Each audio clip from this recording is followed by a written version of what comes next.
Did you know the two protagonists in Rune Factory, Guardians of Azuma, used to be engaged?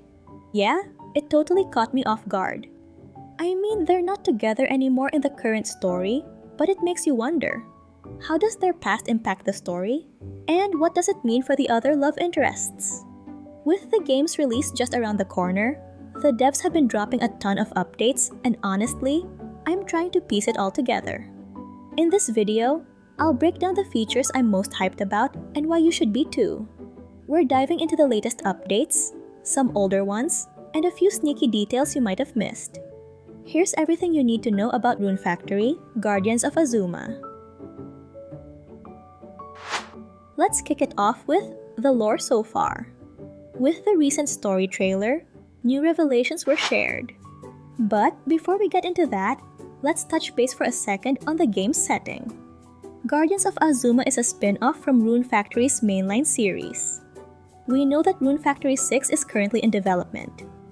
The world of Azuma was wrecked by a massive disaster called the Celestial Collapse, where a giant object crashed into the land, breaking the ground into pieces that shot up into the sky and sank deep into the sea. Life was thrown into chaos, mountains crumbled, fields died, and the magical energy from the runes just stopped. Even the gods of nature vanished, leaving people with nothing but despair. And this is where your story as Subaru or Kaguya starts. Similar to Rune Factory 4 and 5, you get to choose between two protagonists, but what's different is that whoever you choose not to play as will still be in the story as your rival. Rune Factory, Tides of Destiny also had both protagonists in the story, but plot-wise, the gameplay is a bit different. Going back to Guardians of Azuma, we start with an amnesiac just like in any Rune Factory mainline series protagonist. You will slowly uncover what your role is in the Great Celestial Collapse, taking the power of an Earth Dancer and using it to heal the land from the Blight. And with that, your adventure to bring the 6 ruling gods back begins. The plot alone is already quite intriguing to me, and from numerous interviews, it has been stated that the game has by far the largest number of dialogues. The producers, voice actors, and localization team are pretty confident in the writing of the game, so I'm definitely looking forward to it. They mentioned that you may be gaslit, so expect layers of plot twists. There are a few things that confused me in the story trailer, or since it's meant to be thought-provoking, things that I will be keeping my eye on in the game. First, the rival protagonist. Clearly, they are under some sort of influence. Could it be that the Blight can affect minds? The cinematic cutscenes between the dragons look amazing, but I do have mixed feelings since we know that they are childhood friends. I feel like the stakes are just higher here, since there's this childhood past we know nothing about at the start that lingers as we play through the game. Then there was when Kanata confessed that they caused the Celestial Collapse. I'm not sure if I should take this at face value. They could be lamenting on how they were unable to stop the beginning of it. But there's definitely more to the Celestial Collapse, what with the different organizations roaming around and that eerie comment about the price being your soul. Next up is the social mechanics. Aside from the dialogue, Guardians of Azuma has by far the largest number of romanceables to date, a whopping 16 love interests. This includes both protagonists. If you choose Subaru, you'll be able to romance Kaguya and vice versa. The base game will have 12 love interests, which include the gods, and 2 love interests that will be available via DLC. With such a large number of romanceables, the developers are confident in the variety and in-depth personalities of each of the characters. For example, some characters are grappling with inner struggles, such as personal guilt or understanding differing ideologies. With the game being mostly voiced, yes, not just some greetings and grunts, the immersion in this game will be next level. And this time around, you won't be just talking then giving gifts. There's a lot more things you can do, like going shopping, discussing something intellectual, paying a visit to the shrine, and grabbing a bite at the tea house. Depending on the personality of the love interests, specific activities will gain more bond points, while other activities not so much. More options will be available as you further your bond with them, like holding hands, hugging, kissing, and the like. Another perk of increasing the bond levels is the bond bonuses, where you can get skill boosts and presents, among other things. As with other Rune Factory games, there is no jealousy system in place, so you can try to romance everyone and see who you like best. My only gripe is, why are some interesting side characters not romanceable? Kidding aside, marriage cutscenes were also shared, and it looks so elegant and is Japanese-inspired. Silhouettes of the children were also shared. It seems that they will get some traits or characteristics of your spouse. The developers have confirmed that you can have up to 2 children in the game. However, the children can be put to work in town. You can't assign them tasks, but you can bring them on adventures with you as party members. You can raise your bond level with your children through interactions, gifts, and by bringing them along with you. As their bond level goes up, there will be certain skills that are unlocked that they can use in battle. Then we have the quality of life mechanics. If you haven't seen the features trailer yet, I've got you covered. We'll discuss the highlights a bit later. I just want to emphasize how easy they made the gameplay for us, not in terms of the new features being simple, but on how easy it is for us to experience it. Let's start with a small one, and it's something every farming game should have, in my opinion.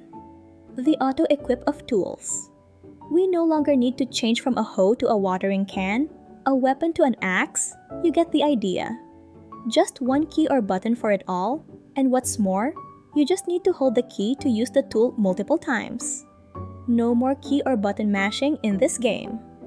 Next is something the forager in me really loves. The auto pickup of drops. So this actually means you won't find any drops in the world, but I don't mind since it will automatically go to your inventory. And once you do get your inventory full, the items will go to your home storage. We will no longer worry about leaving something behind in dungeons. I am a bit worried though. I might not get anything done since I won't know when to stop foraging, but I guess that is a me issue. Rune Factory is known for having skills in any activity in the game. Sleeping, walking, you name it. And while it is a pretty novel idea, leveling them up can be quite a chore, so this time around, there's now all-purpose experience points. You can use it to level up different skills in the game. Another feature that I like is the appearance option in equipping your favorite gear, because sometimes the strongest armor or accessory just doesn't go well with your preferred aesthetic. With this option, you can decide which equipment you want to be visible. None is an option as well, where you can always have the default look. What else is there? There's fast travel, and chests are always visible on the map. And the last one I want to mention under quality of life is the automation of farming or any resource gathering, aka the villagers. I know I make it sound so mechanical, but the village building itself is unlocked early on in the game, and part of it is assigning tasks to the villagers. Resource gathering is now made simple, and even while out exploring, the villagers are still working for you. Azuma is based on the East with major Japanese influences, and in this game, you'll be helping rebuild 4 villages. Spring Village is characterized by a large sacred weeping cherry tree. It is said that a beautiful goddess resides within the tree, and according to legend, she occasionally appeared in the village before the celestial collapse. Summer Village is characterized by its coastline and volcano. It was a tourist destination with hot springs where trade flourished. It is said that the volcano floating in the bay was created long ago by the god of Summer Village, who piled up the remains of demons. Autumn Village is characterized by a shrine reflected in a large pond and numerous story gates. Various sizes of windmills are decorated throughout the village. Winter Village is characterized by a large waterfall and a water wheel. To make it easier to remove snow, the majority of houses are built in the gassho style. Originally industry and fishing, which made use of the village's water flow, have been thriving, but the river has frozen over, and the village is now impoverished. Do note that you can only customize certain areas of the village, but don't worry, developers have claimed that the areas are still quite large, with Autumn Village having the largest area and can be challenging to fully fill up. You would need to progress through the story to unlock the villages and increase the village level. The higher the level, the more things you can do in the village, like unlocking more buildings. While the buildings themselves require materials to make, you can construct them right away with no waiting time.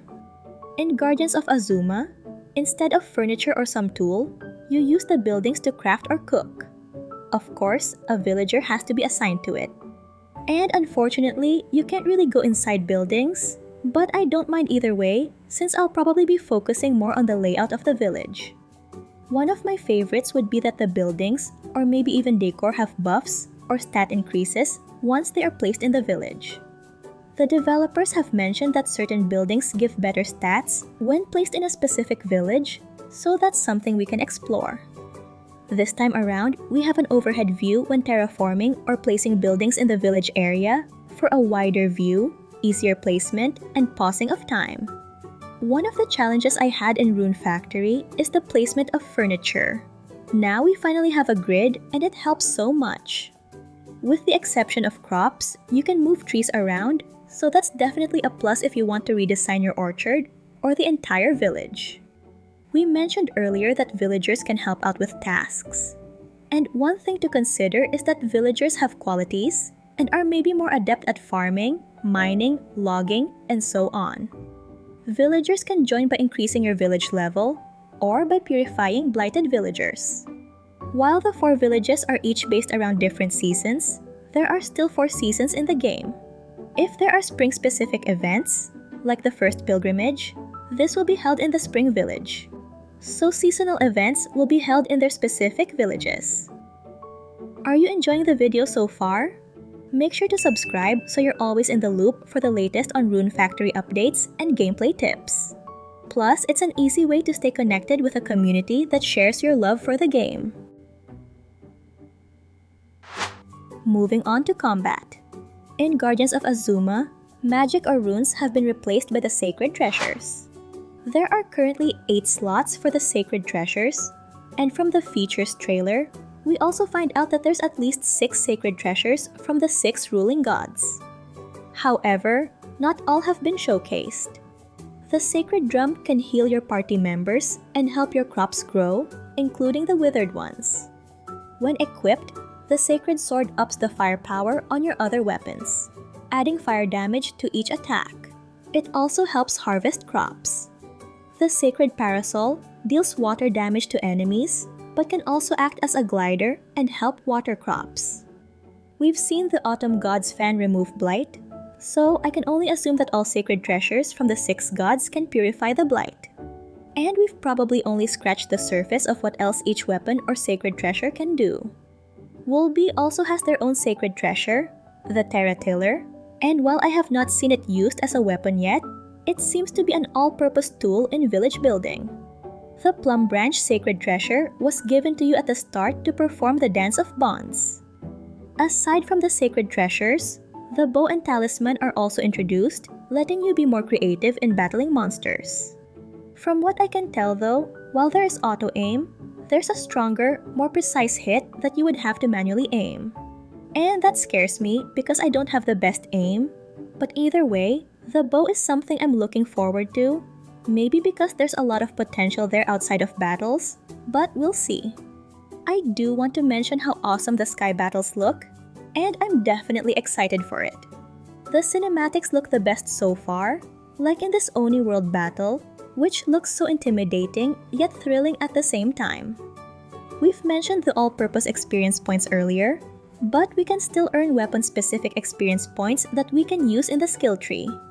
You can invite up to 6 members to your party, which includes monsters and mounts. I like how you can attack even when you're on your mount. You can rotate party members at any time. And don't worry, members who got knocked out will be back in action once this gauge fills up. While we don't know the full count of characters that can be invited yet, we do know that party members are not just the romanceables like Suzu in this clip here. And if the characters usually interact or have a good relationship within the main story, they get to have specific dialogues that will play between them in battle and while exploring, which is a testament to the amount of dialogue in the game. RPGs with life sim elements are the perfect cozy escape for me, especially when life gets a little overwhelming. You get to experience amazing worlds where you can chill out and enjoy simple things like fishing, farming, and even making friends with memorable characters. In the next video, we're sharing our top picks for cozy and farming life sim games. A mix of both full releases and early access gems we've covered here on this channel. If you enjoy RPGs with life sim elements as much as I do, you won't want to miss it.